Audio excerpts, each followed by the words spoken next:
না এমনিতেই পড়ে গেছিল এ আর একটা ভ্যানের উপর পড়ে যায় সে ভ্যানালা আহত স্ট্রোক করেছে ভ্যান ভেঙে গেছে ছিল এটাই তো সৌভাগ্য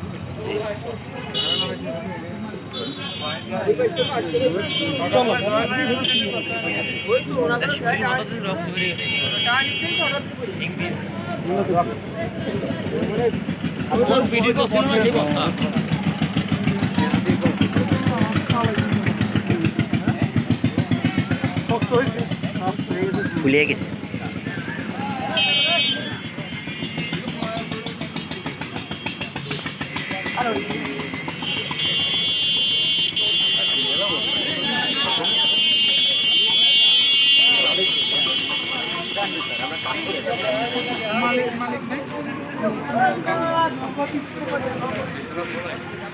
এই আগে শুনতে মরাতে লাখ টাকা দিকে কিনবে